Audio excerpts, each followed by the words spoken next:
Film Kashmir files ਨੂੰ ਲੈ ਕੇ ਅਰਵਿੰਦ ਕੇਜਰੀਵਾਲ ਦਾ BJP ਤੇ ਵਾਰ ਕਿਹਾ ਫਿਲਮ ਨੂੰ ਫ੍ਰੀ ਕਰਨ ਦਾ ਟੈਕਸ ਫ੍ਰੀ ਕਰਨ ਦਾ ਪਾ ਰਹੇ ਨੇ ਰੌਲਾ YouTube ਤੇ ਕਿਉਂ ਨਹੀਂ ਕਰ ਦਿੰਦੇ ਅਪਲੋਡ ਫਿਲਮ ਵਾਲੇ ਕਰੋੜਾਂ ਕਮਾ ਰਹੇ ਨੇ ਬੀਜੇਪੀ ਵਾਲੇ ਫਿਲਮ ਦੇ ਪੋਸਟਰ ਲਗਾ ਰਹੇ ਨੇ ਪ੍ਰਧਾਨ ਮੰਤਰੀ ਮੋਦੀ ਨੂੰ ਮਿਲਿਆ ਸਿੱਖ ਬੁੱਧੀਜੀਵੀਆਂ ਦਾ ਵਫਦ ਦੇਸ਼ ਦੀ ਇਕਜੁੱਟਤਾ ਤੇ ਸਿੱਖਾਂ ਨੂੰ ਦਰਪੇਸ਼ ਮੁਸ਼ਕਲਾਂ ਦੇ ਉੱਤੇ ਹੋਈ ਚਰਚਾ सीएम बनने तो बाद पहली बार प्रधानमंत्री ਨੂੰ ਮਿਲੇ ਭਗਵੰਤ ਮਾਨ 2 ਸਾਲਾਂ ਦੇ ਲਈ 50 ਹਜ਼ਾਰ ਕਰੋੜ ਦੇ ਸਪੈਸ਼ਲ ਪੈਕੇਜ ਦੀ ਮੰਗ ਸੀਐਮ ਬੋਲੇ ਪੰਜਾਬ ਦੀ ਵਿੱਤੀ ਹਾਲਤ ਸੁਧਾਰਨ ਦੇ ਲਈ ਕੇਂਦਰ ਦੀ ਮਦਦ ਦੀ ਜ਼ਰੂਰਤ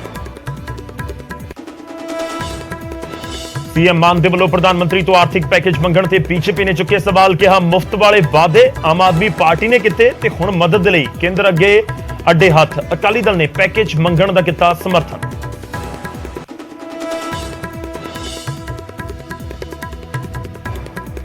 विधान सभा तो बाद राज्य सभा भी आम आदमी पार्टी का क्लीन स्वीप पंजाब दी 5 सीटां हुई पार्टी के नाम अज खत्म हो गया नामजदगी वापस लैण दा समा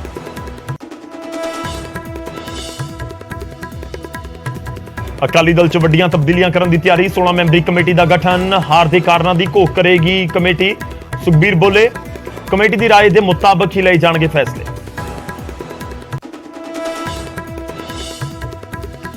अकाली दल दी हुण एसजीपीसी चोणां ते नज़र साबका सीएम प्रकाश सिंह बादल दा बयान किहा है एसजीपीसी ते भी हो सकता है कब्जा चोणां दे लई तैयार रहण वर्कर पंजाब विधान सभा दे विच बुत लाउण नूं लैके प्रताप बाजवा ने सीएम मान नूं लिखी चिट्ठी अफसरां ते तत्थ लुकाउण दे लगाए इल्जाम किहा यूनेस्को हैरीटेज साइट दी थां ते मोडिफिकेशन करनी नहीं सौखी अफसरां ने नहीं दित्ती जानकारी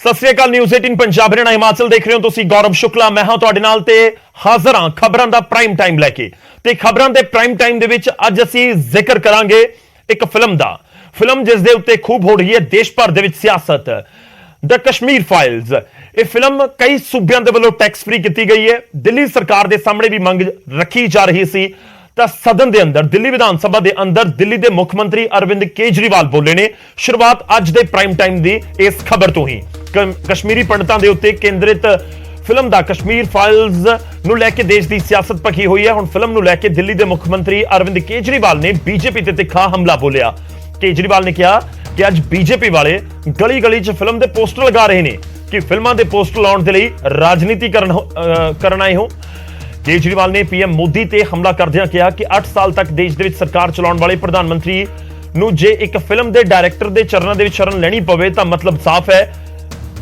कि उन्होंने कोई काम नहीं किया बीजेपी रौला पा रही है फिल्म नूं टैक्स फ्री करो मैं कहता हाँ कि फिल्म नूं YouTube दे उत्ते अपलोड कर दिओ अपने आप फ्री हो जाएगी इन्ना ही शौक है कि विवेक अग्निहोत्री फिल्म नूं YouTube दे उत्ते पावे सारे लोग एक दिन दे विच देख लैणगे केजरीवाल ने बीजेपी वालियां नूं कहा कि फिल्म वाले कश्मीरी पंडितां दे नाम दे उत्ते करोड़ां रुपए कमा रहे ने ते तुहानूं पोस्टर लगाउण दा काम दे दित्ता है अपणियां अखां खोलो तुहानूं दस दईए कि द कश्मीर फाइल्स फिल्म जो 1990 दे दहाके दौरान कश्मीर दे विच वापरिया उस दे उत्ते बनाई गई है कश्मीरी पंडितां नूं कश्मीर छड्ड के उत्थों निकलना पिया सी उस पूरी तरासदी नूं इस फिल्म दे जरिए दिखाया गया है द कश्मीर फाइल्स दे जरिए जिस दे विच अनुपम खेर भी ने जिस दे विच मिथुन चक्रवर्ती भी एक अहम भूमिका दे विच ने विवेक अग्निहोत्री दे वल्लों इस नूं डायरैक्ट किया गया है एक फिल्म खूब सुर्खियां दे विच पिछले घट्टो घट्ट 15 तो 20 दिनां दे विच रही है ते सदन दे विच अरविंद केजरीवाल इस फिल्म दे मुद्दे उत्ते बीजेपी नूं घेरदे नजर आए सुणवाने आ तुहानूं की कुछ कह रहे हैं अरविंद केजरीवाल कह रहे हैं कश्मीर फाइल्स टैक्स फ्री करो अरे YouTube पे डाल दो फ्री हो जाएगी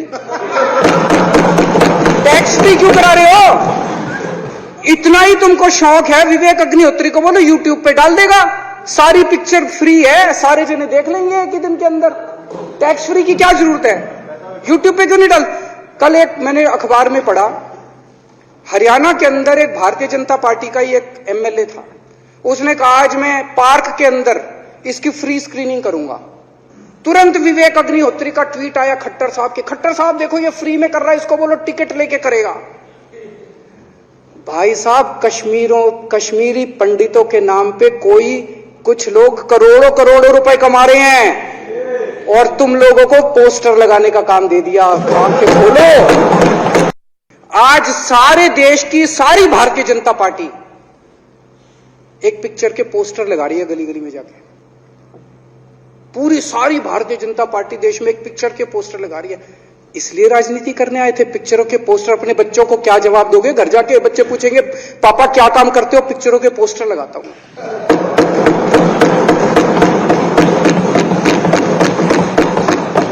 8 साल केंद्र सरकार चलाने के बाद अगर किसी देश के प्रधानमंत्री को विवेक अग्निहोत्री के चरणों में शरण लेनी पड़े तो इसका मतलब उस प्रधानमंत्री ने 8 साल में कोई काम नहीं किया। गुजरात हारेंगे तो ये 10 दिन पहले चिट्ठी लिख देंगे चुनाव आयोग को कि भाई हम गुजरात को और महाराष्ट्र को एक कर रहे हैं, इसलिए गुजरात के चुनाव टाल दो। गुजरात के चुनाव टल जाएंगे। अगली बार ये लोकसभा हारेंगे, चिट्ठी लिख देंगे जी ये पार्लियामेंट्री फॉर्म ऑफ सिस्टम बड़ा खराब है, हम प्रेसिडेंशियल फॉर्म ऑफ सिस्टम ला रहे हैं, संविधान बदल रहे हैं, चुनाव टाल दो। चुनाव टल जाएंगे। ये क्या मजाक बना रखा है इन्होंने? नौटंकी कर रखी है इन्होंने। भारत जनतंत्र है, देश ये बर्दाश्त नहीं करने वाला जो इन्होंने नौटंकी कर रखी है। कहते हैं हम दुनिया की सबसे बड़ी पार्टी हैं। हम तो जी दुनिया की सबसे छोटी पार्टी हैं। फिर भी डर गए तुम लोग। अरविंद केजरीवाल के निशाने के उत्ते दिल्ली के सीएम के निशाने के उत्ते बीजेपी के आगू ने दरअसल द कश्मीर फाइल जो असं पहला भी जिक्र कर रहे हैं कि कश्मीरी पंडितां दे उस पूरे वाकये नूं दसदी है जो कश्मीर दे विच 1990-91 दे विच दस्सिया जांदा है कि उत्थे वापरिया सी ते फिल्म दे विच उस पूरे तरासदी नूं दिखाया गया है। बहुत सारे लोगों ने हुण तक कश्मीर फाइल्स देख भी ली होएगी। बहुत सारे सूबे दे विच कश्मीर फाइल्स फिल्म नूं टैक्स फ्री कर दिता गया। टैक्स फ्री होने दे नाल फिल्म की टिकट सस्ती हो जाती है। इस तो बाद ये उम्मीद की जाती है कि लोग बहुत बड़ी गिनती पहुंचणगे। आम तौर पर जिहड़ियां पहलां भी बहुत सारियां फिल्मां नूं टैक्स फ्री किया गया है। कश्मीर फाइल्स पहली नहीं है। बहुत सारियां फिल्मां जिहड़ियां देशभक्ति दियां हुंदियां ने या फिर कोई अजिहा सोशल मैसेज दिंदा है कोई डायरैक्टर या फिर कोई फिल्म, तो उसनूं भी टैक्स फ्री करन दी मंग उठदी है, टैक्स फ्री किया जाता है।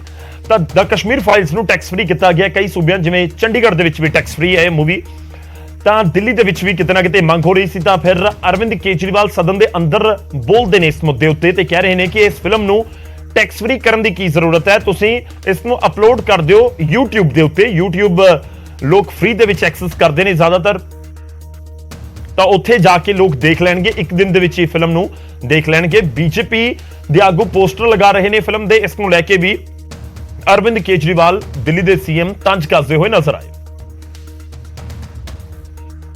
हुण अगे वधदे हां, अगली खबर दा रुख करदे हां ते गल प्रधानमंत्री दे नाल होई मुलाकात दी। मुलाकात हुई है सिख बुद्धिजीवियों के एक वफद की। भगवंत मान की भी मुलाकात हुई है, वह भी तुहानूं दसांगे।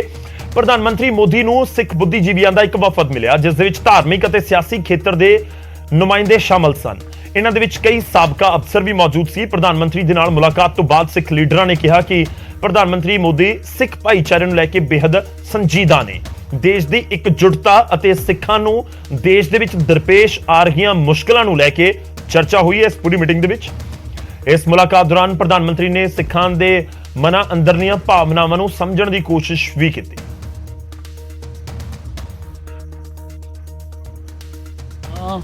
चिंतित और जितना concerned prime minister Shri Narendra Modi ji हैं सिख समुदाय के लिए, कम से कम मैंने भी 37 साल की सर्विस की है रिटायरमेंट से पहले, इस तरह का मुझे देखने को नहीं मिला। और मैं समझता हूँ कि हर सिख को, हर पंजाबी को, हर इंडियन को उनके साथ कंधे से कंधा मिला के अपनी कम्युनिटी के लिए, अपने प्रदेश के लिए और अपने देश के लिए काम करना चाहिए। इस देश के इतिहास के अंदर ऐसा प्रधानमंत्री शायद ही मिले जो हमेशा हर समुदाय को, ये नहीं कि खाली सिख समुदाय, सारों को इकट्ठा लेके चलने की बात की जाए। और जैसे उन्होंने आज हमें खुद इनवाइट करके यहाँ पर बातें की, जिस तरीके से हमको अपने विचार बताए कि जो इस देश को इकट्ठा करने के लिए जो हमारे मनों के अंदर में थी, उसका भी बड़ी क्लैरिटी हुई। और मैं समझता हूँ कि प्रधानमंत्री जी ने जो पिछले 7 सालों में ख़ास तौर से दिल्ली के सिखों के लिए जो SIT बना के 1984 के कातलों को अंदर किया, उसका दिल्ली के लोगों के अंदर बहुत उनका सत्कार है। आज मोदी साहब के साथ इंटरेक्शन बहुत बढ़िया रहा। एक इतने बड़े लीडर के साथ ज़मीनी तौर पर जुड़कर देश की छोटी छोटी समस्याओं पर डिस्कशन करना बहुत प्रभावी रहा। मैं ये कहना चाहता हूँ कि मोदी जी जैसा प्राइम मिनिस्टर अगर हम उनको पूर्ण बहुमत दें हर एक राज्य में, तो वो देश का मुस्तकबिल, देश का फ्यूचर प्रॉपर तरीके से बदल सकते हैं और हमें उस रास्ते में ले जा सकते हैं जिसके हम कामना करते रहें। ਤਾਂ ਸਿੱਖ ਬੁੱਧੀਜੀਵੀਆਂ ਦੇ ਇੱਕ ਵਫਦ ਨੇ ਮੁਲਾਕਾਤ ਕੀਤੀ ਹੈ ਦੇਸ਼ ਦੇ ਪ੍ਰਧਾਨ ਮੰਤਰੀ ਦੇ ਨਾਲ। ਮੁਲਾਕਾਤ ਪੰਜਾਬ ਦੇ ਮੁੱਖ ਮੰਤਰੀ ਭਗਵੰਤ ਮਾਨ ਹੋਰਾਂ ਨੇ ਵੀ ਕੀਤੀ ਪ੍ਰਧਾਨ ਮੰਤਰੀ ਨਾਲ। ਪੰਜਾਬ ਦੇ ਵਿੱਚ ਖਾਲੀ ਖਜ਼ਾਨੇ ਨੂੰ ਭਰਨ ਦੇ ਲਈ ਸੀਐਮ ਭਗਵੰਤ ਮਾਨ ਨੇ ਪ੍ਰਧਾਨ ਮੰਤਰੀ ਮੋਦੀ ਨਾਲ ਮੁਲਾਕਾਤ ਕੀਤੀ ਤੇ ਪੀਐਮ ਤੋਂ ਪੰਜਾਬ ਦੇ ਲਈ 1 ਲੱਖ ਕਰੋੜ ਰੁਪਏ ਦੇ ਵਿਸ਼ੇਸ਼ ਪੈਕੇਜ ਦੀ ਮੰਗ ਕੀਤੀ। ਇਸ ਦੇ ਨਾਲ ਹੀ ਮਾਨ ਨੇ ਪ੍ਰਧਾਨ ਮੰਤਰੀ ਦੇ ਕੋਲ ਸੂਬੇ ਦੀ ਸੁਰੱਖਿਆ ਦਾ ਮੁੱਦਾ ਵੀ ਚੁੱਕਿਆ।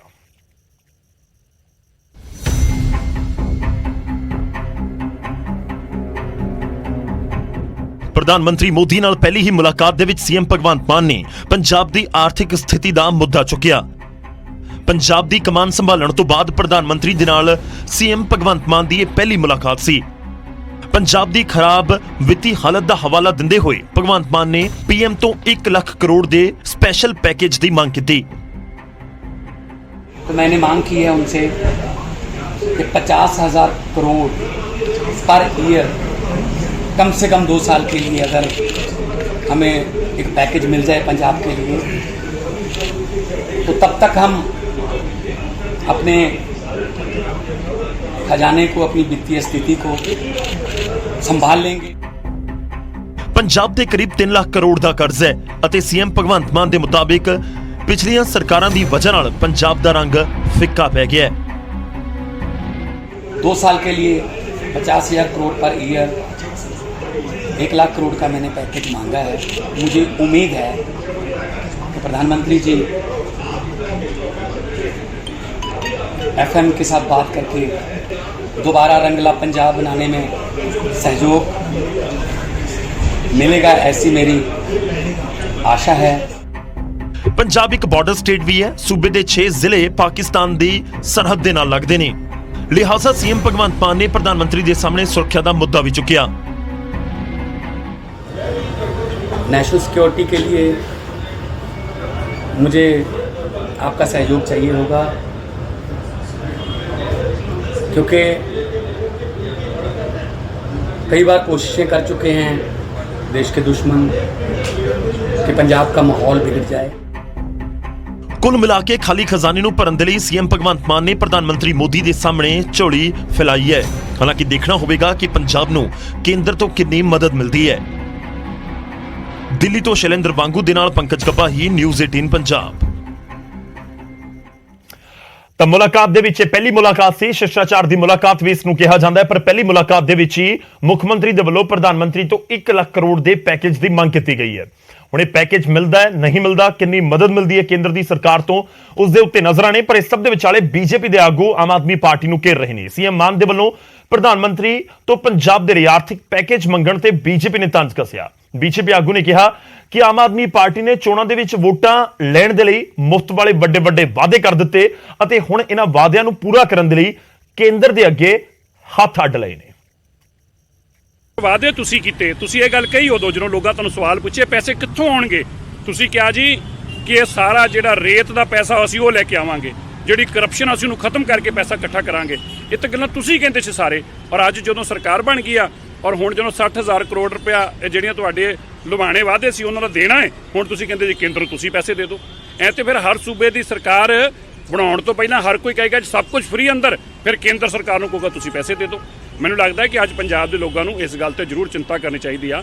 ਭਗਵੰਤ ਮਾਨ ਜੀ ਨੂੰ ਮੁੱਖ ਮੰਤਰੀ ਬਣਾਇਆ, ਉਹਨਾਂ ਦਾ ਹੁਣ ਜ਼ਿੰਮੇਵਾਰੀ ਆ। ਉਹ ਕਹਿੰਦੇ ਸੀ ਮੈਂ ਕਰਜ਼ਾ ਮੁਕਤ ਕਰ ਦੂੰਗਾ। ਅਰਵਿੰਦ ਕੇਜਰੀਵਾਲ ਜੀ ਕਹਿੰਦੇ ਸੀਗੇ ਕਿ 3 ਸਾਲ ਦਾ ਟਾਈਮ ਦਿਓ, 3 ਸਾਲਾਂ 'ਚ ਸਾਰਾ ਪੰਜਾਬ ਦਾ ਕਰਜ਼ਾ ਮੁਕਤ ਹੋ ਜਾਊਗਾ। ਤੇ ਜੇ ਕੇਂਦਰ ਤੋਂ ਹੀ ਲੈ ਕੇ ਮੁਕਤ ਹੋਣਾ ਸੀ ਤਾਂ ਬੀਜੇਪੀ ਦੇ ਵੱਲੋਂ ਤੰਜ ਕੱਸੇ ਜਾ ਰਹੇ ਨੇ। ਸਿਰ ਸਾਹਿਬ ਪੁੱਛ ਰਹੇ ਨੇ ਕਿ ਲੋਕਾਂ ਨਾਲ ਵਾਅਦੇ ਤੁਸੀਂ ਕੀਤੇ ਸੀ, ਹੁਣ ਵਾਅਦੇ ਪੂਰੇ ਕਰਨ ਦੇ ਲਈ ਮਦਦ ਮੰਗ ਰਹੇ ਹੋ ਕੇਂਦਰ ਤੋਂ, ਕੇਂਦਰ ਦੀ ਸਰਕਾਰ ਤੋਂ। ਉਧਰ ਅਕਾਲੀ ਦਲ ਨੇ ਸੀਐਮ ਮਾਨ ਦੇ ਵੱਲੋਂ ਕੇਂਦਰ ਤੋਂ ਮੰਗੇ ਆਰਥਿਕ ਪੈਕੇਜ ਵਾਲੇ ਫੈਸਲੇ ਦਾ ਸਵਾਗਤ ਕੀਤਾ ਹੈ, ਪਰ ਕਾਂਗਰਸ ਕਹਿ ਰਹੀ ਹੈ ਕਿ ਕ੍ਰਾਂਤੀਕਾਰੀ ਬਦਲਾਅ ਲਿਆਉਣ ਦੇ ਦਾਅਵੇ ਕਰਨ ਵਾਲੇ ਸ਼ੁਰੂ ਦੇ ਵਿੱਚ ਹੀ ਕੇਂਦਰ ਦੇ ਕੋਲ ਮੰਗਣ ਚੱਲ ਪਏ।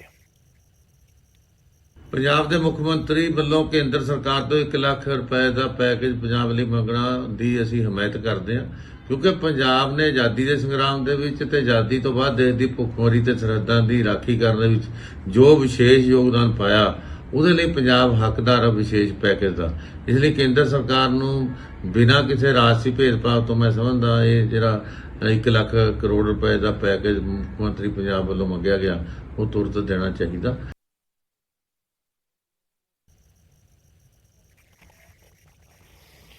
ਇਹ ਵੀ ਤੁਹਾਨੂੰ ਦੱਸ ਦਈਏ ਕਿਉਂਕਿ ਬੀਜੇਪੀ ਦੀ ਕੇਂਦਰ ਦੇ ਵਿੱਚ ਸਰਕਾਰ ਹੈ ਔਰ ਕੇਂਦਰ ਦੀ ਸਰਕਾਰ ਤੋਂ ਮੰਗ ਕੀਤੀ ਜਾ ਰਹੀ ਹੈ ਪੰਜਾਬ ਸਰਕਾਰ ਦੇ ਵੱਲੋਂ ਆਰਥਿਕ ਪੈਕੇਜ ਦੀ। ਤੇ ਇਸ ਵਿਚਾਲੇ ਇਹ ਵੀ ਤੁਹਾਨੂੰ ਦੱਸ ਦਈਏ ਕਿ ਪੰਜਾਬ ਬੀਜੇਪੀ ਦੇ ਵੱਲੋਂ ਪੰਜਾਬ ਸਰਕਾਰ ਦੇ ਸਾਹਮਣੇ ਮੰਗ ਰੱਖੀ ਜਾ ਰਹੀ ਹੈ ਕਿ ਤੁਸੀਂ ਪੰਜਾਬ ਦੇ ਮੌਜੂਦਾ ਆਰਥਿਕ ਹਾਲਾਤ ਦੇ ਉੱਤੇ ਇੱਕ ਵਾਈਟ ਪੇਪਰ ਜਾਰੀ ਕਰੋ। ਦੱਸੋ ਅਸਲ 'ਚ ਪੰਜਾਬ ਦੇ ਲੋਕਾਂ ਨੂੰ ਕਿ ਪੰਜਾਬ ਦੀ ਆਰਥਿਕ ਸਥਿਤੀ ਇਸ ਸਮੇਂ ਹੈ ਕੀ। ਖੈਰ ਅੱਗੇ ਵਧਦੇ ਹਾਂ, ਅਗਲੀ ਖਬਰ ਦਾ ਰੁਖ ਕਰਦੇ ਹਾਂ। ਵਿਧਾਨ ਸਭਾ ਚੋਣਾਂ ਦੇ ਵਿੱਚ ਹਾਰ ਤੋਂ ਬਾਅਦ ਹੁਣ ਅਕਾਲੀ ਦਲ ਐਸਜੀਪੀਸੀ ਦੀ ਸੱਤਾ ਬਚਾਉਣ ਦੀ ਜੁਗਤ ਦੇ ਵਿੱਚ ਨਜ਼ਰਾਂ ਟਿਕਾ ਕੇ ਬੈਠਾ ਹੈ। ਸੀਨੀਅਰ ਬਾਦਲ ਨੇ ਐਸਜੀਪੀਸੀ ਚੋਣਾਂ ਦੇ ਲਈ ਤਿਆਰੀ ਖਿੱਚੀ ਤਾਂ ਆਮ ਆਦਮੀ ਪਾਰਟੀ ਨੇ ਅਕਾਲੀ ਦਲ ਤੇ ਨਿਸ਼ਾਨੇ ਸਾਧਣ ਦੇ ਵਿੱਚ ਦੇਰ ਨਹੀਂ ਕੀਤੀ।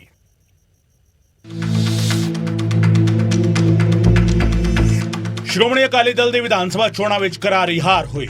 ਵਿਧਾਨ ਸਭਾ ਚੋਣਾਂ ਤੋਂ ਬਾਅਦ ਐਸਜੀਪੀਸੀ ਚੋਣਾਂ ਦੇ ਲਈ ਅਕਾਲੀ ਦਲ ਨੇ ਹੁਣ ਤੋਂ ਹੀ ਤਿਆਰੀ ਖਿੱਚ ਲਈ ਹੈ, ਜਿਸ ਨੂੰ ਲੈ ਕੇ ਸੀਨੀਅਰ ਬਾਦਲ ਖੁਦ ਲੋਕਾਂ ਨੂੰ ਲਾਮਬੰਦ ਕਰਨ ਦੇ ਲਈ ਮੈਦਾਨ ਵਿੱਚ ਨੇ। ਲੰਬੀ ਵਿੱਚ ਉਹਨਾਂ ਨੇ ਲੋਕਾਂ ਨੂੰ ਭਾਵੁਕ ਅਪੀਲ ਕਰਦਿਆਂ ਕਿਹਾ ਕਿ ਵਿਧਾਨ ਸਭਾ ਚੋਣਾਂ ਵਿੱਚ ਜਿਹੜੀ ਮਰਜ਼ੀ ਪਾਰਟੀ ਨੂੰ ਵੋਟਾਂ ਪਾਓ, ਪਰ ਐਸਜੀਪੀਸੀ ਦੀ ਕਮਾਨ ਗੈਰਾਂ ਦੇ ਹੱਥਾਂ ਵਿੱਚ ਨਹੀਂ ਜਾਣੀ ਚਾਹੀਦੀ। ਪ੍ਰਕਾਸ਼ ਸਿੰਘ ਬਾਦਲ ਨੇ ਵਾਰਨਿੰਗ ਦਿੰਦਿਆਂ ਕਿਹਾ ਕਿ ਜੇਕਰ ਐਸਜੀਪੀਸੀ ਕਿਸੇ ਹੋਰ ਹੱਥਾਂ 'ਚ ਗਈ ਤਾਂ ਨਤੀਜੇ ਸਹੀ ਨਹੀਂ ਹੋਣਗੇ। ਦੂਜੇ ਇਲੈਕਸ਼ਨਾਂ ਤਾਂ ਕਿਤੇ ਵੋਟ ਪਾ ਦਿਓ ਮਰਜ਼ੀ ਹੈ, ਪਰ ਗੁਰਦੁਆਰਾ ਇਲੈਕਸ਼ਨ ਜਿਹੜਾ ਹੈ ਉਹਦੇ ਵਾਸਤੇ ਸਾਨੂੰ ਸੋਚਣਾ ਚਾਹੀਦਾ ਹੈ ਕਿ ਉਹ ਗੈਰਾਂ ਦੇ ਹੱਥਾਂ 'ਚ ਉਹਨਾਂ ਇੰਤਜ਼ਾਮ ਆ ਗਿਆ ਤਾਂ ਫਿਰ ਇੱਥੇ ਕੋਈ ਕੇਸਰੀ ਜਿੱਥੇ ਗੁਰੂ ਸਾਹਿਬਾਨ ਦਾ ਉੱਥੇ ਕੇਸਰੀਵਾਲ ਦਾ ਜਾਂ ਹੋਰ ਕਿਸੇ ਦਾ ਉੱਥੇ ਜ਼ਿਆਦਾ ਬੋਲਬਾਲਾ ਹੋਏਗਾ। ਇਹ ਤਾਂ ਮੈਂ ਇੱਕ ਵਾਰਨਿੰਗ ਹੀ ਦੇਣਾ। ਅਕਾਲੀ ਦਲ ਐਸਜੀਪੀਸੀ ਤੇ ਕਬਜ਼ੇ ਦੀ ਗੱਲ ਕਰ ਰਿਹਾ ਹੈ ਤਾਂ ਉੱਥੇ ਹੀ ਆਮ ਆਦਮੀ ਪਾਰਟੀ ਨੇ ਅਕਾਲੀ ਦਲ ਨੂੰ ਘੇਰਿਆ ਤੇ ਕਿਹਾ ਕਿ ਐਸਜੀਪੀਸੀ ਤੇ ਕਬਜ਼ਾ ਤਾਂ ਅਕਾਲੀ ਦਲ ਦਾ ਹੈ, ਕਿਸੇ ਹੋਰ ਦਾ ਨਹੀਂ, ਤੇ ਇਹਨਾਂ ਦਾ ਕਬਜ਼ਾ ਹਟਾਉਣਾ ਹੈ। ਹੁਣ ਜੇ ਚੋਣ ਸ਼੍ਰੋਮਣੀ ਕਮੇਟੀ ਦੀ ਆਜੂ ਤੇ ਪੰਜਾਬ ਦੀ ਸਿੱਖ ਸੰਗਤ ਹੈ ਜੋ ਜਿਹਦੀ ਮਰਜ਼ੀ ਹੈ, ਜਿਹਦੀ ਝੋਲੀ ਪਾ ਦੇਣਗੇ, ਉਹਨਾਂ ਦੇ ਅਖਤਿਆਰ ਚ ਨਾ ਕੋਈ ਕਬਜ਼ਾ ਕਰ ਸਕਦਾ ਹੈ ਤੇ ਨਾ, ਕਿਉਂਕਿ ਕਬਜ਼ਾ ਤਾਂ ਇਹਨਾਂ ਨੇ ਕੀਤਾ ਹੋਇਆ ਸੀ।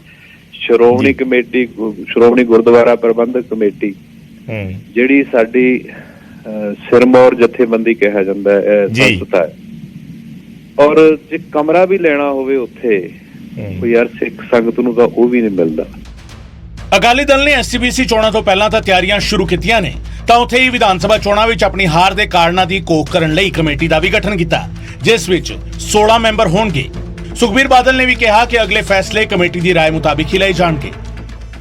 ਇੱਕ ਉੱਚ ਪੱਧਰੀ ਕਮੇਟੀ ਦਾ ਗਠਨ ਕੀਤਾ ਜਿਹੜੀ ਹੇਠਾਂ ਤੱਕ ਤਹਿ ਤੱਕ ਜਾ ਕੇ ਸਾਰੀ ਗੱਲ ਦੀ ਘੋਖ ਕਰੇਗੀ ਕਿ ਵਿਧਾਨ ਸਭਾ ਚੋਣਾਂ ਦੇ ਨਤੀਜੇ ਇਸ ਤਰ੍ਹਾਂ ਦੇ ਕਿਉਂ ਆਏ, ਕਿਹੜੀਆਂ ਵੱਡੀਆਂ ਤਬਦੀਲੀਆਂ ਜਿਹੜੀਆਂ ਆਉਣ ਵਾਲੇ ਸਮੇਂ ਦੇ ਵਿੱਚ ਪਾਰਟੀ ਦੇ ਵਿੱਚ ਕੀਤੀਆਂ ਜਾਣੀਆਂ ਚਾਹੀਦੀਆਂ, ਜਥੇਬੰਦੀ ਦੇ ਵਿੱਚ ਕੀ ਫੇਰ ਬਦਲ ਦੀ ਲੋੜ ਹੈ। ਇਹ ਸਾਰਾ ਕੁਝ ਕਮੇਟੀ ਜਿਹੜੀ ਹੈ ਤੈਅ ਕਰਕੇ। ਅਕਾਲੀ ਦਲ ਲਗਾਤਾਰ ਦੂਜੀ ਵਾਰ ਵਿਧਾਨ ਸਭਾ ਦੇ ਵਿਰੋਧੀ ਧਿਰ ਦੀ ਪਾਰਟੀ ਵੀ ਨਹੀਂ ਬਣ ਸਕੀ ਤੇ ਹੁਣ ਅਕਾਲੀ ਦਲ ਦਾ ਨਿਸ਼ਾਨਾ ਪੰਜਾਬ ਦੀਆਂ ਚੋਣਾਂ ਵਿੱਚ ਹਾਰ ਤੋਂ ਬਾਅਦ ਅਕਾਲੀ ਦਲ ਆਪਣਾ ਪੂਰਾ ਜ਼ੋਰ ਐਸਜੀਪੀਸੀ ਦੀ ਸੱਤਾ ਬਰਕਰਾਰ ਰੱਖਣ ਤੇ ਲਗਾ ਰਹੀ ਹੈ। ਲੰਬੀ ਤੋਂ ਚੇਤਨਪੁਰਾ ਦੀ ਰਿਪੋਰਟ, ਨਿਊਜ਼ 18 ਪੰਜਾਬ। ਹੁਣ ਅੱਗੇ ਵਧਦੇ ਹਾਂ ਤੇ ਗੱਲ ਰਾਜ ਸਭਾ ਦੀਆਂ ਸੀਟਾਂ ਦੀ। 5 ਸੀਟਾਂ ਖਾਲੀ ਹੋਈਆਂ, ਚੋਣਾਂ ਦੇ ਲਈ ਨੋਟੀਫਿਕੇਸ਼ਨ ਜਾਰੀ ਹੋਇਆ ਤੇ ਆਮ ਆਦਮੀ ਪਾਰਟੀ ਨੇ ਬਿਨਾਂ ਕਿਸੇ ਮੁਕਾਬਲੇ ਜਾਂ ਵਿਰੋਧ ਤੋਂ ਇਹ 5 ਦੀਆਂ 5 ਸੀਟਾਂ ਦੇ ਉੱਤੇ ਕਬਜ਼ਾ ਕਰ ਲਿਆ। ਜਿਵੇਂ ਰਾਜ ਸਭਾ ਦੇ ਵਿੱਚ ਵੀ ਆਮ ਆਦਮੀ ਪਾਰਟੀ ਦੇ ਵੱਲੋਂ ਕਲੀਨ ਸਵੀਪ ਕੀਤਾ ਗਿਆ। ਰਾਜ ਸਭਾ ਦੀਆਂ 5 ਸੀਟਾਂ ਆਮ ਆਦਮੀ ਪਾਰਟੀ ਦੇ ਖਾਤੇ ਦੇ ਵਿੱਚ ਹੁਣ ਗਈਆਂ ਨੇ। ਰਸਮੀ ਤੌਰ ਤੇ ਰਾਜ ਸਭਾ ਉਹ ਪਹੁੰਚੇ ਨੇ। ਆਮ ਆਦਮੀ ਪਾਰਟੀ ਦੇ ਉਮੀਦਵਾਰ ਇਸ ਕਰਕੇ ਰਸਮੀ ਤੌਰ ਤੇ ਅਸੀਂ ਕਹਿ ਰਹੇ ਹਾਂ ਕਿਉਂਕਿ ਉਹਨਾਂ ਦੇ ਖਿਲਾਫ ਯਾਨੀ ਕਿ ਉਹਨਾਂ ਦੇ ਮੁਕਾਬਲੇ ਦੇ ਵਿੱਚ ਕਿਸੇ ਨੇ ਕੋਈ ਨੋਮੀਨੇਸ਼ਨ ਫਾਈਲ ਹੀ ਨਹੀਂ ਕੀਤੀ ਤੇ ਨਾਮਜ਼ਦਗੀ ਵਾਪਸ ਲੈਣ ਦਾ ਸਮਾਂ ਵੀਰਵਾਰ ਤੱਕ ਦਾ ਸੀ। ਉਸ ਤੋਂ ਬਾਅਦ ਇਹ ਕਲੀਅਰ ਹੋ ਗਿਆ ਕਿ ਹੁਣ ਮੁਕਾਬਲੇ ਦੇ ਵਿੱਚ ਕੋਈ ਨਹੀਂ ਹੈ ਤਾਂ ਇਸ ਕਰਕੇ ਰਸਮੀ ਤੌਰ ਤੇ ਉਹਨਾਂ ਨੂੰ ਰਾਜ ਸਭਾ ਦੀ ਮੈਂਬਰਸ਼ਿਪ ਦੇ ਦਿੱਤੀ ਜਾਂਦੀ ਹੈ। 5 ਉਮੀਦਵਾਰ ਉਤਾਰੇ ਸਨ ਆਮ ਆਦਮੀ ਪਾਰਟੀ ਨੇ। ਰਾਘਵ ਚੱਡਾ, ਹਰਭਜਨ ਸਿੰਘ, ਸੰਦੀਪ ਪਾਠਕ, ਸੰਜੀਵ ਅਰੋੜਾ ਤੇ ਅਸ਼ੋਕ ਮਿੱਤਲ। 5 ਸੀਟਾਂ ਰਾਜ ਸਭਾ ਦੀਆਂ ਖਾਲੀ ਹੋਈਆਂ ਸੀ। ਰਾਜ ਸਭਾ ਦਾ ਕਾਰਜਕਾਲ 6 ਸਾਲ ਦਾ ਹੁੰਦਾ ਹੈ। ਰਾਜ ਸਭਾ ਦੇ ਵਿੱਚ ਕੌਣ ਲੋਕ ਜਾਂਦੇ ਨੇ ਜਿਨ੍ਹਾਂ ਨੂੰ, ਉਹ ਵੀ ਤੁਹਾਨੂੰ ਦੱਸਦੇ ਆ, ਜਿਨ੍ਹਾਂ ਨੂੰ ਪਾਰਟੀ ਨੋਮੀਨੇਟ ਕਰਦੀ ਹੈ। ਉਹ ਪਾਰਟੀ ਦਾ ਅਧਿਕਾਰ ਹੈ ਕਿ ਕਿਸ ਨੂੰ ਉਹ ਨੋਮੀਨੇਟ ਕਰਦੇ ਨੇ। ਉਸ ਤੋਂ ਬਾਅਦ ਪਾਰਟੀ ਦੇ ਕੋਲ ਕਿੰਨੇ ਨੋਮੀਨੇਟ ਕਰਨ ਦੀ ਪਾਵਰ ਹੈ ਉਹ ਤੈਅ ਕਰਦੇ ਹੈ ਵਿਧਾਨ ਸਭਾ ਦੇ ਅੰਦਰ ਐਮਐਲਏਜ਼ ਦੀ ਗਿਣਤੀ।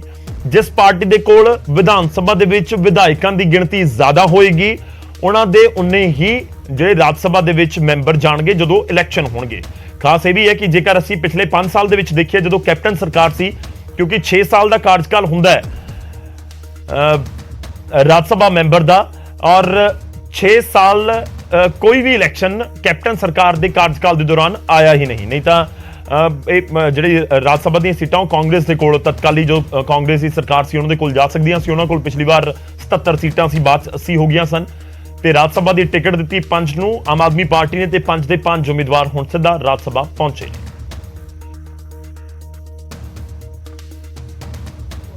आज इस सदन से एक प्रकार से विदाई ले रहा हूं, लेकिन विदाई लोगों से नहीं, केवल मैं सदन की सदस्यता से लोगों के बीच रहकर सदैव काम करेंगे। जिन लोगों ने मेरा साथ दिया, मेरा हाथ थामा, मैं उनका दास बन के अपनी विधानसभा के लोगों का, दिल्ली के लोगों की सदैव सेवा करता रहूंगा और मेरी सेवा में कोई कमी नहीं आएगी। ये मैं सदन में भी कहा, आज आपके सामने भी कहता हूं कि सदन जरूर बदला है लेकिन संघर्ष वही है, सेवा वही है, सेवा भाव वही है और हम उसी समर्पण भाव से काम। जनता द्वारा अब तक आप चुन के थे, अब नहीं, अपर हाउस जा रहे हैं। अपर हाउस जा रहे हैं और बड़ी मेरे लिए बहुत ही गौरव की बात है कि इतनी कम उम्र में इतनी बड़ी जिम्मेदारी मेरे नेता ने दी है। मैं कोशिश करूंगा इस जिम्मेदारी और इनकी एक्सपेक्टेशंस पे खरा उतरूं। कई सारे मुद्दे हैं उठाने वाले, एग्रीकल्चरल इश्यूज से लेकर पावर इश्यूज से लेकर फाइनेंशियल इश्यूज तक सारी चीजें, पंजाब के बहुत सारे मुद्दे हैं जिसको हम पिछले करीब 1.5-2 साल से क्लोजली वॉच कर रहे हैं, स्टडी कर रहे हैं। उन सारे मुद्दों की पंजाब के लोगों की आवाज बनकर सदन में गूंजने की कोशिश करेंगे और देश के लोगों की आवाज बनकर सदन में उन कानों तक अपनी आवाज पहुंचाने की कोशिश करेंगे जिन कानों ने शायद आम लोगों की आवाज सुनना बंद कर। ਹੁਣ ਅੱਗੇ ਵਧਦੇ ਅਗਲੀ ਖਬਰ ਦਾ ਰੁਖ ਕਰਦੇ ਹਾਂ। ਮਾਨ ਸਰਕਾਰ ਦੇ ਮੰਤਰੀ ਅਹੁਦੇ ਸੰਭਾਲਣ ਤੋਂ ਬਾਅਦ ਐਕਸ਼ਨ ਦੇ ਵਿੱਚ ਵੀ ਨੇ। ਪੰਚਾਇਤੀ ਰਾਜ ਮੰਤਰੀ ਕੁਲਦੀਪ ਧਾਲੀਵਾਲ ਨੇ ਕਾਂਗਰਸ ਸਰਕਾਰ ਦੇ ਵੱਲੋਂ ਪਿੰਡਾਂ ਦੇ ਲਈ ਜਾਰੀ ਕੀਤੇ ਫੰਡਾਂ ਦੇ ਉੱਤੇ ਰੋਕ ਲਗਾ ਦਿੱਤੀ ਹੈ। ਇਸ ਦੇ ਪਿੱਛੇ ਵਜ੍ਹਾ ਜਾਂ ਕਹੀਏ ਕਿ ਹਵਾਲਾ ਦਿੱਤਾ ਗਿਆ ਕਿ ਜੋ ਫੰਡ ਜਾਰੀ ਕਰਨ ਦੇ ਆਦੇਸ਼ ਹੋਏ ਸੀ ਜਾਂ ਜੋ ਫੰਡ ਜਾਰੀ ਕੀਤੇ ਗਏ ਨੇ ਉਸ ਦੇ ਵਿੱਚ ਘੁਟਾਲਾ, ਘਪਲਾ ਹੋਣ ਦਾ ਸ਼ੱਕ ਹੈ।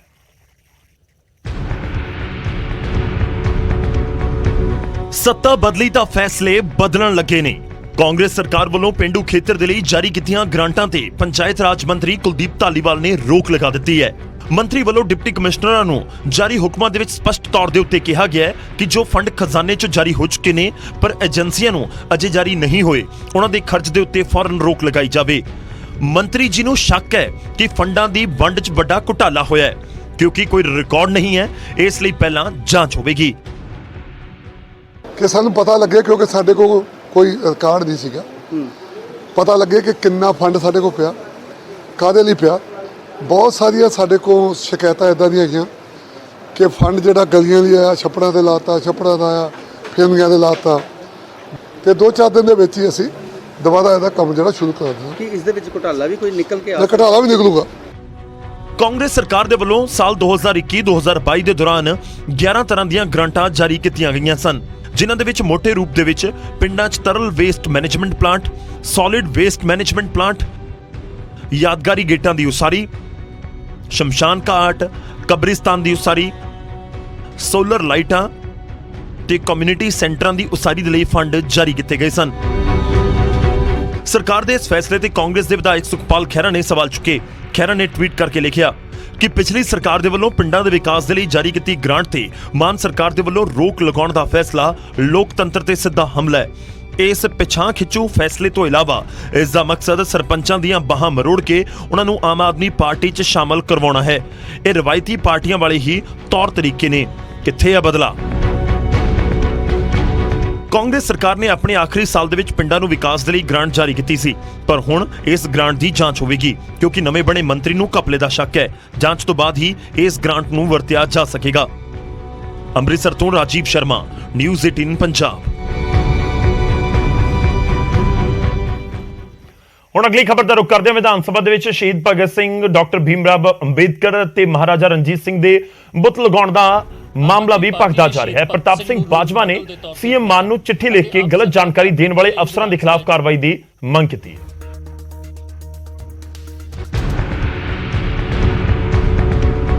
ਆਮ ਆਦਮੀ ਪਾਰਟੀ ਨੇ ਸ਼ਹੀਦ ਭਗਤ ਸਿੰਘ ਨੂੰ ਰੋਲ ਮਾਡਲ ਦੇ ਤੌਰ ਤੇ ਅਪਣਾਇਆ ਅਤੇ ਆਪ ਸਰਕਾਰ ਨੇ ਆਪਣੇ ਪਹਿਲੇ ਹੀ ਵਿਧਾਨ ਸਭਾ ਇਜਲਾਸ ਦੇ ਵਿੱਚ ਇਹ ਮਤਾ ਪਾਸ ਕਰ ਦਿੱਤਾ ਸੀ ਕਿ ਵਿਧਾਨ ਸਭਾ ਕੰਪਲੈਕਸ ਦੇ ਵਿੱਚ ਸ਼ਹੀਦ ਭਗਤ ਸਿੰਘ, ਡਾਕਟਰ BR ਅੰਬੇਦਕਰ ਅਤੇ ਮਹਾਰਾਜਾ ਰਣਜੀਤ ਸਿੰਘ ਦੇ ਬੁੱਤ ਲਾਏ ਜਾਣਗੇ। ਪਰ ਵਿਧਾਨ ਸਭਾ ਵਿੱਚ ਇਹਨਾਂ ਤਿੰਨਾਂ ਹਸਤੀਆਂ ਦੇ ਬੁੱਤ ਲਾਉਣੇ ਇੰਨਾ ਆਸਾਨ ਕੰਮ ਨਹੀਂ।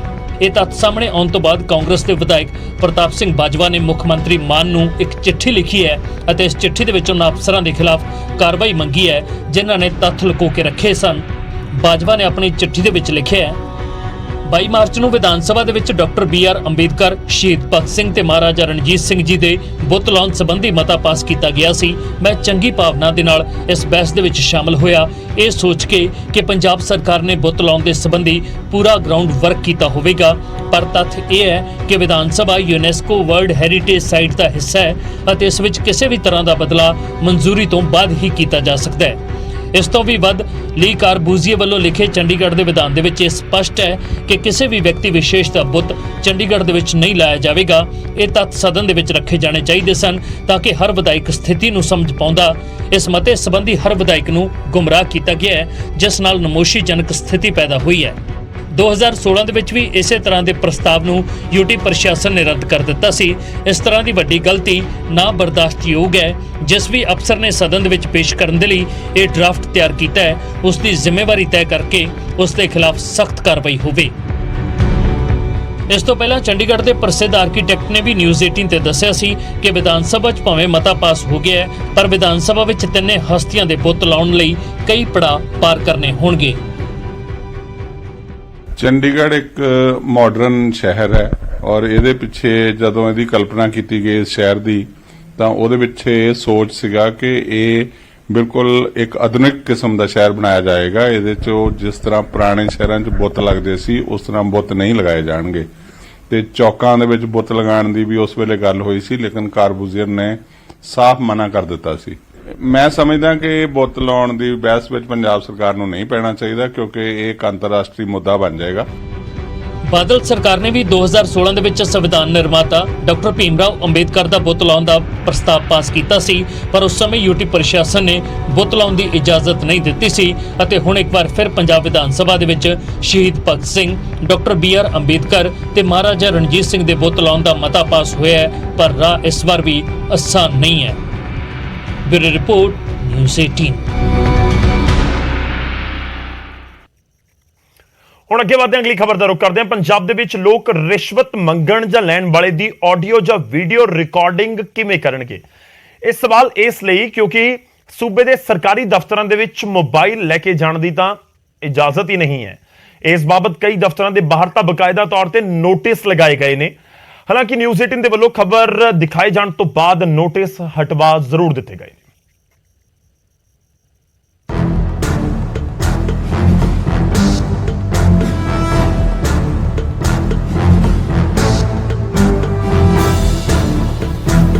ਮੋਹਾਲੀ ਦੇ ਐਸਐਸਪੀ ਦਫ਼ਤਰ ਦੇ ਬਾਹਰ ਲੱਗੇ ਇਸ ਨੋਟਿਸ ਦੇ ਉੱਤੇ ਜ਼ਰਾ ਗੌਰ ਕਰੋ। ਇਸ ਦੇ ਵਿੱਚ ਲਿਖਿਆ ਹੈ ਆਮ ਲੋਕਾਂ ਨੂੰ ਮੋਬਾਈਲ ਲੈ ਕੇ ਜਾਣ ਦੀ ਪਰਮਿਸ਼ਨ ਨਹੀਂ ਅਤੇ ਅਜਿਹਾ ਹੈ ਵੀ। ਦਫ਼ਤਰ ਦੇ ਵਿੱਚ ਜਾਣ ਤੋਂ ਪਹਿਲਾਂ ਆਮ ਆਦਮੀ ਨੂੰ ਫੋਨ ਦਫ਼ਤਰ ਦੇ ਬਾਹਰ ਰੱਖ ਕੇ ਜਾਣਾ ਹੁੰਦਾ ਹੈ। ਫਿਰ ਵੀ ਜੇਕਰ ਕੋਈ ਅੰਦਰ ਲੈ ਕੇ ਜਾਣਾ ਚਾਹੁੰਦਾ ਹੈ ਤਾਂ ਉਸ ਨੂੰ ਮੋਬਾਈਲ ਸਵਿਚ ਆਫ ਕਰਨਾ ਹੁੰਦਾ ਹੈ। ਤਾਂ ਸਵਾਲ ਇੱਥੇ ਇਹ ਕਿ ਜੇਕਰ ਮੋਬਾਈਲ ਲੈ ਕੇ ਜਾਣ ਦੀ ਇਜਾਜ਼ਤ ਹੀ ਨਹੀਂ ਤਾਂ ਰਿਸ਼ਵਤਖੋਰੀ ਦਾ ਆਡੀਓ ਵੀਡੀਓ ਰਿਕਾਰਡ ਕਿਵੇਂ ਹੋਵੇਗਾ?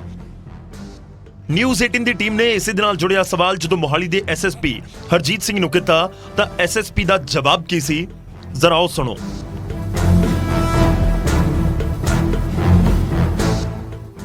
ਇਹਨਾਂ ਨੂੰ ਹੁਣ ਹਦਾਇਤ ਕੀਤੀ ਹੈ ਵੀ ਇਹ ਜਿਹੜੇ ਇਹੋ ਜਿਹੀ ਜਿਹੜੀ ਇਨਸਟਰਕਸ਼ਨ ਹੈ ਉਹ ਲੋਕਾਂ ਨੂੰ ਨਾ ਦਿੱਤੀ ਜਾਵੇ ਤਾਂ ਕਿ ਆਮ ਨਾਗਰਿਕ ਆਪਣੀ ਤਸੱਲੀ ਦੇ ਨਾਲ ਫ੍ਰੀਲੀ ਜਿਹੜਾ ਹੈਗਾ ਪੁਲਿਸ ਕੋਲ ਆ ਸਕੇ।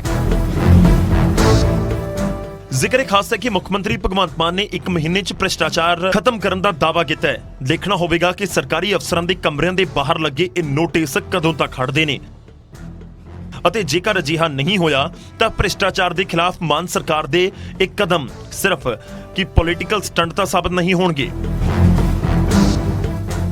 ਮੋਹਾਲੀ ਤੋਂ ਮਨੋਜ ਰਾਠੀ, ਨਿਊਜ਼ 18 ਪੰਜਾਬ।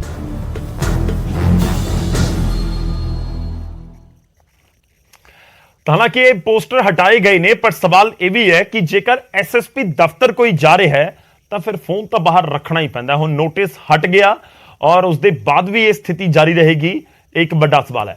ਖੈਰ ਅੱਗੇ ਵਧਦੇ ਹਾਂ ਤੇ ਹੁਣ ਗੱਲ ਹੋਵੇਗੀ 10ਵੀਂ ਤੇ 12ਵੀਂ ਦੇ ਵਿਦਿਆਰਥੀਆਂ ਦੀ ਜੋ ਇਸ ਵਾਰ 10ਵੀਂ ਤੇ 12ਵੀਂ ਦੇ ਇਮਤਿਹਾਨ ਦੇਣਗੇ। ਉਹਨਾਂ ਦੀ ਡੇਟ ਸ਼ੀਟ ਜਾਰੀ ਕਰ ਦਿੱਤੀ ਗਈ ਹੈ। ਪੰਜਾਬ ਸਕੂਲ ਸਿੱਖਿਆ ਬੋਰਡ ਦੇ ਵੱਲੋਂ ਡੇਟਸ਼ੀਟ ਜਾਰੀ ਕਰ ਦਿੱਤੀ ਗਈ ਹੈ। ਜੇ ਤੁਸੀਂ 12ਵੀਂ ਚ ਪੜ੍ਹ ਰਹੇ ਹੋ ਤਾਂ 22 ਅਪ੍ਰੈਲ ਤੋਂ ਤੁਹਾਡੇ ਪੇਪਰ ਸ਼ੁਰੂ ਹੋਣ ਜਾ ਰਹੇ ਨੇ। ਜੇਕਰ ਤੁਸੀਂ 10ਵੀਂ ਚ ਪੜ੍ਹ ਰਹੇ ਹੋ ਤਾਂ 29 ਅਪ੍ਰੈਲ ਨੂੰ ਤੁਹਾਡੇ ਪੇਪਰ ਸ਼ੁਰੂ ਹੋਣ ਜਾ ਰਹੇ ਨੇ। 12ਵੀਂ ਵਾਲਿਆਂ ਦੇ 22 ਅਪ੍ਰੈਲ ਨੂੰ ਸ਼ੁਰੂ ਹੋਣਗੇ ਪੇਪਰ ਤੇ 23 ਮਈ ਨੂੰ ਕਰੀਬ 1 ਮਹੀਨੇ ਬਾਅਦ ਪੇਪਰ ਖਤਮ ਹੋਣਗੇ, ਜਦਕਿ 10ਵੀਂ ਵਾਲਿਆਂ ਦੇ 29 ਅਪ੍ਰੈਲ ਨੂੰ ਪੇਪਰ ਸ਼ੁਰੂ ਹੋਣਗੇ ਤੇ 19 ਮਈ ਨੂੰ ਖਤਮ ਹੋ ਜਾਣਗੇ। ਔਰ 10ਵੀਂ ਦੇ ਪੇਪਰ ਸਵੇਰੇ 10 ਵਜੇ ਤੋਂ ਸ਼ੁਰੂ ਹੋਣਗੇ, ਜਦੋਂ ਐਗਜ਼ਾਮੀਨੇਸ਼ਨ ਹਾਲ ਦੇ ਵਿੱਚ ਜਾ ਕੇ ਤੁਸੀਂ ਬੈਠਣਾ ਹੈ, ਜਾਂ ਤੁਹਾਡੇ ਪਰਿਵਾਰ ਦੇ ਕਿਸੇ ਮੈਂਬਰ ਨੇ, ਭਰਾ ਨੇ, ਨਿੱਕੇ ਨੇ, ਜਾਂ ਫਿਰ ਵੱਡੇ ਨੇ, ਜਾਂ ਫਿਰ ਤੁਹਾਡੇ ਬੇਟੇ ਨੇ, ਬੇਟੀ ਨੇ, ਜਾਂ ਤੁਹਾਡੀ ਸਿਸਟਰ ਨੇ, ਛੋਟੀ ਹੋਵੇ ਵੱਡੀ ਹੋਵੇ। ਬਹੁਤ ਸਾਰੇ ਬੱਚੇ ਆਪਣੇ ਪਰਿਵਾਰਾਂ ਦੇ ਵਿੱਚ ਹੁੰਦੇ ਨੇ ਜਿਨ੍ਹਾਂ ਨੇ ਇਸ ਵਾਰ 10ਵੀਂ ਜਾਂ 12ਵੀਂ ਦੇ ਪੇਪਰ ਦੇਣੇ ਨੇ।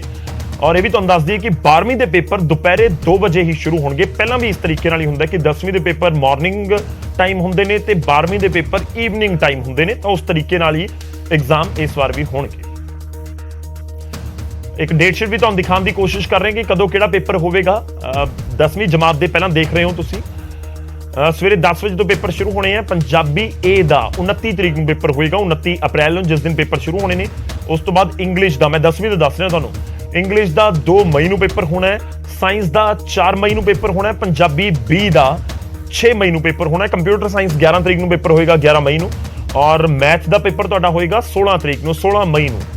ਔਰ ਜਿਹੜਾ ਤੁਹਾਡਾ ਆਪਸ਼ਨਲ ਸਬਜੈਕਟ ਹੈ ਹਿੰਦੀ ਜਾਂ ਫਿਰ ਉਰਦੂ, ਉਸ ਦਾ ਪੇਪਰ ਹੋਏਗਾ 18 ਤਰੀਕ ਨੂੰ, 18 ਮਈ ਨੂੰ। ਤੇ ਫਿਜ਼ੀਕਲ ਐਜੂਕੇਸ਼ਨ ਦਾ ਪੇਪਰ ਤੁਹਾਡਾ 19 ਮਈ ਨੂੰ ਹੋਵੇਗਾ। ਮੈਂ 10ਵੀਂ ਵਾਲੇ ਤੁਹਾਨੂੰ ਦੱਸ ਰਿਹਾ ਜਿਹੜੇ ਪੇਪਰ ਦੀ ਡੇਟ ਸ਼ੀਟ ਹੈ। 12ਵੀਂ ਵਾਲਿਆਂ ਦੇ ਉੱਤੇ ਵੀ ਇੱਕ ਨਜ਼ਰ, ਦੁਪਹਿਰੇ 2 ਵਜੇ ਪੇਪਰ ਸ਼ੁਰੂ ਹੋਣਗੇ। ਔਰ ਪੰਜਾਬੀ ਇਲੈਕਟਿਵ, ਹਿੰਦੀ, ਅੰਗਰੇਜ਼ੀ ਜਾਂ ਉਰਦੂ ਪੇਪਰ ਹੋਏਗਾ 29 ਅਪ੍ਰੈਲ ਨੂੰ। ਸਭ ਤੋਂ ਪਹਿਲਾਂ 29 ਅਪ੍ਰੈਲ ਨੂੰ ਪੇਪਰ ਸ਼ੁਰੂ ਹੋਣੇ ਨੇ। 94 ਪੰਜਾਬੀ, ਹਿੰਦੀ, ਅੰਗਰੇਜ਼ੀ ਜਾਂ ਉਰਦੂ ਇਹਨਾਂ ਦੇ ਵਿੱਚੋਂ ਪੇਪਰ ਹੋਏਗਾ। ਜੀਓਗ੍ਰਾਫੀ ਦਾ ਐਗਜ਼ਾਮ ਹੋਏਗਾ 4 ਮਈ ਨੂੰ। ਜਨਰਲ ਇੰਗਲਿਸ਼ ਦਾ ਐਗਜ਼ਾਮ ਹੋਏਗਾ, ਜਿਹੜਾ ਇੰਗਲਿਸ਼ ਕੰਪਲਸਰੀ ਆਪਾਂ ਜਿਵੇਂ ਜਿਸ ਨੂੰ ਕਹਿ ਦਿੰਦੇ ਆ, ਉਹ 6 ਮਈ ਨੂੰ ਹੋਏਗਾ। ਇਕਨੋਮਿਕਸ ਦਾ ਐਗਜ਼ਾਮ ਹੋਏਗਾ 7 ਮਈ ਨੂੰ। ਹਿਸਟਰੀ ਦਾ ਪੇਪਰ ਹੋਏਗਾ ਤੁਹਾਡਾ 9 ਮਈ ਨੂੰ।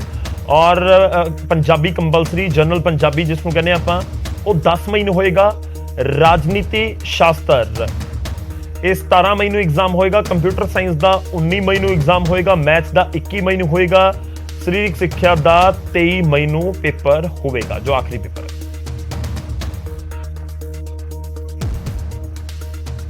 ਹੁਣ ਅਗਲੀ ਖਬਰ ਦਾ ਰੁਖ ਕਰਦੇ ਹਾਂ। ਖਬਰ ਅੰਮ੍ਰਿਤਸਰ ਤੋਂ। ਅੰਮ੍ਰਿਤਸਰ ਪੁਲਿਸ ਨੇ ਨਕਲੀ ਦਸਤਾਵੇਜ਼ ਬਣਾਉਣ ਵਾਲੇ ਗਿਰੋਹ ਦਾ ਪਰਦਾਫਾਸ਼ ਕੀਤਾ ਹੈ। ਮੁਲਜ਼ਮ ਨਕਲੀ ਦਸਤਾਵੇਜ਼ਾਂ ਦੇ ਸਹਾਰੇ ਰਜਿਸਟਰੀਆਂ ਤੋਂ ਲੈ ਕੇ ਜ਼ਮਾਨਤ ਤੇ ਅਪਰਾਧੀਆਂ ਨੂੰ ਬਾਹਰ ਕਢਵਾਉਣ ਤੱਕ ਕਈ ਕਾਰਨਾਮਿਆਂ ਨੂੰ ਅੰਜਾਮ ਦੇ ਚੁੱਕੇ ਸਨ।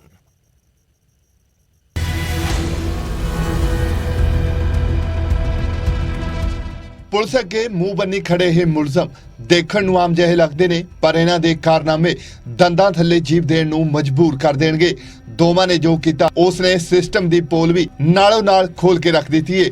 ਮਾਮਲਾ ਅੰਮ੍ਰਿਤਸਰ ਦਾ, ਜਿੱਥੇ ਦੋਵੇਂ ਮੁਲਜ਼ਮ ਜਾਲੀ ਆਧਾਰ ਕਾਰਡ ਬਣਾ ਕੇ ਉਹਨਾਂ ਨਾਲ ਰਜਿਸਟਰੀਆਂ ਕਰਵਾਉਂਦੇ, ਸਰਕਾਰੀ ਦਰਬਾਰੇ ਫਰਜ਼ੀ ਕੰਮ ਕਰਦੇ, ਇੱਥੋਂ ਤੱਕ ਕਿ ਅਦਾਲਤ 'ਚੋਂ ਅਪਰਾਧੀਆਂ ਨੂੰ ਜ਼ਮਾਨਤਾਂ ਤੱਕ ਵੀ ਦਿਵਾਉਂਦੇ। ਸਕਰੀਨ ਤੇ ਹੂਬਹੂ ਅਸਲ ਵਰਗੇ ਨਜ਼ਰ ਆ ਰਹੇ ਇਹ ਡਾਕੂਮੈਂਟ 100% ਜਾਲੀ ਨੇ। ਇਰਾਦੇ ਇੰਨੇ ਖਤਰਨਾਕ ਕਿ ਇੱਕ ਮੁਲਜ਼ਮ ਨੇ ਤਾਂ ਡੀਸੀ ਦਫ਼ਤਰ ਦਾ ਜਾਲੀ ਪਛਾਣ ਪੱਤਰ ਤੱਕ ਬਣਾ ਰੱਖਿਆ ਹੈ। ਇਹਨਾਂ ਸਭ ਦਸਤਾਵੇਜ਼ਾਂ ਦੇ ਸਹਾਰੇ ਮੁਲਜ਼ਮ ਆਪਣੇ ਕਾਰਨਾਮਿਆਂ ਨੂੰ ਅੰਜਾਮ ਦਿੰਦੇ।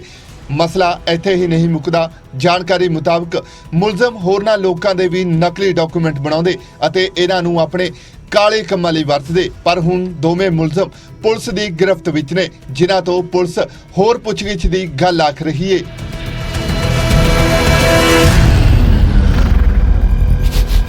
ਤੇ ਸਤਰਾਮ ਸਿੰਘ ਦੋਵੇਂ ਕੋਰਟਾਂ ਵਿੱਚ ਜਾਲੀ ਜ਼ਮਾਨਤਾਂ ਦਿੰਦੇ ਸੀ। ਉਹਨਾਂ ਕੋਲ ਫੇਕ ਆਧਾਰ ਕਾਰਡ, ਫੇਕ ਡਾਕੂਮੈਂਟ, ਉਹਨਾਂ ਦੇ ਬਰਖਲਾਫ ਮੁਕੱਦਮਾ ਨੰਬਰ 81 ਦਰਜ ਕੀਤਾ ਵਾ, ਤੇ ਜਿਹਦੀ ਮਾਨਯੋਗ ਅਦਾਲਤ ਪੇਸ਼ ਕੀਤਾ ਤੇ 4 ਦਿਨ ਦਾ ਰਿਮਾਂਡ ਮਿਲਿਆ। ਅੱਗੇ ਤਬਦੀਲ ਜਾਰੀ ਹੈ। ਪੁੱਛਗਿੱਛ ਹੋਰ ਹੀ ਛਾਪ ਹੋ ਸਕਦੇ, ਜੋ ਬਾਲਾਤਰ ਅਫਸਰਾਂ ਦੇ ਨੋਟਿਸ ਕਰਦੇ ਜਾਣਗੇ। ਜੇਕਰ ਮਸਲਾ ਸਿਰਫ ਇੰਨਾ ਹੁੰਦਾ ਤਾਂ ਸ਼ਾਇਦ ਖਬਰ ਮੁੱਦਾ ਨਾ ਬਣਦੀ। ਖਬਰ ਮੁੱਦਾ ਬਣੀ ਹੈ ਕਿਉਂਕਿ ਨਕਲੀ ਆਧਾਰ ਕਾਰਡ ਬਣੇ ਕਿਵੇਂ, ਇਹ ਵੱਡਾ ਸਵਾਲ ਹੈ। ਆਧਾਰ ਕਾਰਡ ਬਣਾਉਣ ਲਈ ਪ੍ਰੂਫ, ਫੋਟੋ ਅਤੇ ਸਭ ਤੋਂ ਵੱਡੀ ਗੱਲ ਉਂਗਲਾਂ ਦੇ ਨਿਸ਼ਾਨ ਚਾਹੀਦੇ ਨੇ। ਤਾਂ ਇੱਕ ਵਿਅਕਤੀ ਵਾਰ-ਵਾਰ ਆਧਾਰ ਕਾਰਡ ਕਿਵੇਂ ਬਣਾ ਸਕਦਾ ਹੈ? ਮਾਮਲਾ ਕਿਸੇ ਵੱਡੀ ਧਾਂਦਲੀ ਵੱਲ ਇਸ਼ਾਰਾ ਕਰਦਾ ਹੈ, ਜਾਂ ਫਿਰ ਇਹ ਕਹਿ ਲਓ ਫੇਲ ਹੋ ਚੁੱਕੇ ਸਿਸਟਮ ਵੱਲ ਵੀ। ਮਾਮਲਾ ਡੂੰਘਾਈ ਨਾਲ ਜਾਂਚ ਦੀ ਮੰਗ ਕਰ ਰਿਹਾ ਹੈ। ਅੰਮ੍ਰਿਤਸਰ ਤੋਂ ਅਮਿਤ ਸ਼ਰਮਾ, ਨਿਊਜ਼ 18 ਪੰਜਾਬ।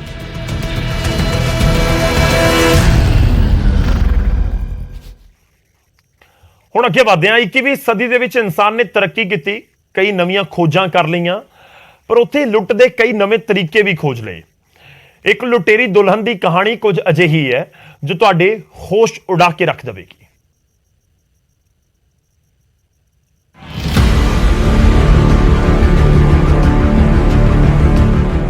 ਹੱਥਾਂ 'ਚ ਚੂੜਾ, ਹਾਰ ਸ਼ਿੰਗਾਰ, ਵਰਮਾਲਾ ਦੀ ਰਸਮ ਪਹਿਲੀ ਨਜ਼ਰ 'ਚ ਹੀ ਸਮਝ ਪੈ ਰਿਹਾ ਹੈ ਕਿ ਮਾਹੌਲ ਵਿਆਹ ਵਾਲਾ ਹੈ।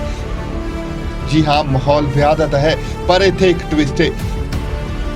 ਕੀ ਤੁਸੀਂ ਧਿਆਨ ਦਿੱਤਾ ਕਿ ਇਹਨਾਂ ਸਾਰੀਆਂ ਤਸਵੀਰਾਂ 'ਚ ਪਤਨੀ ਤਾਂ ਇੱਕੋ ਹੈ ਪਰ ਪਤੀ ਅੱਡ-ਅੱਡ ਨੇ। ਅਸਲ 'ਚ ਸਟੋਰੀ ਕਾਫੀ ਫਿਲਮੀ ਹੈ। ਪਤਨੀ ਤਾਂ ਇੱਕੋ ਹੈ ਪਰ ਪਤੀ ਪੂਰੇ 6 ਨੇ।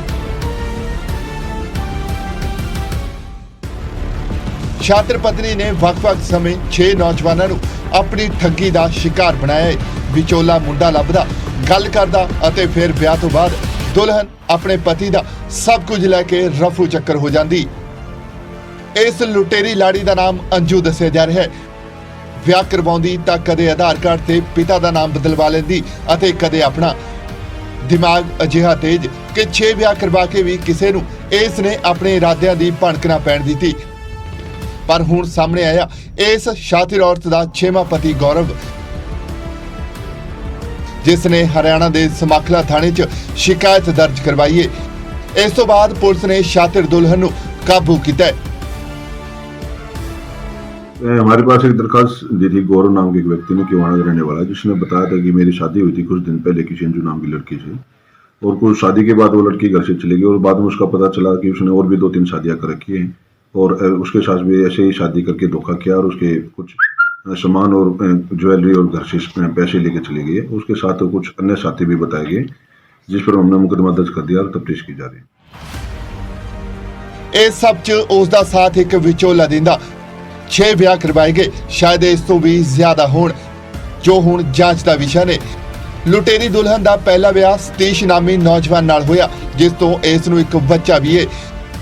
ਦੂਜਾ ਵਿਆਹ ਜਨਵਰੀ ਮਹੀਨੇ 'ਚ ਰਾਜਸਥਾਨ ਦੇ ਇੱਕ ਵਿਅਕਤੀ ਨਾਲ ਰਚਾਇਆ ਗਿਆ। ਆਧਾਰ ਕਾਰਡ ਤੇ ਪਿਤਾ ਦਾ ਨਾਮ ਤੱਕ ਬਦਲ ਦਿੱਤਾ ਗਿਆ।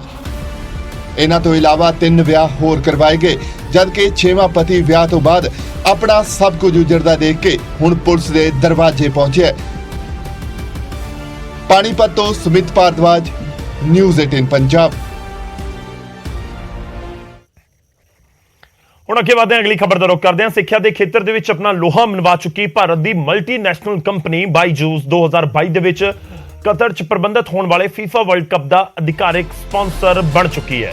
ਕੰਪਨੀ ਹੁਣ FIFA ਵਰਲਡ ਕੱਪ ਦੇ ਲੋਗੋ, ਬੈਜ ਅਤੇ ਐਸੈਟਸ ਦਾ ਇਸਤੇਮਾਲ ਕਰਕੇ ਦੁਨੀਆ ਭਰ ਦੇ ਵਿੱਚ ਮੌਜੂਦ ਫੁੱਟਬਾਲ ਦੇ ਫੈਨਸ ਦੇ ਨਾਲ ਪ੍ਰਚਾਰ ਕਰ ਸਕੇਗੀ। ਤਾਂ ਬਾਈਜੂਸ FIFA ਵਰਲਡ ਕੱਪ ਦਾ ਅਧਿਕਾਰਿਕ ਸਪਾਂਸਰ ਬਣ ਗਿਆ।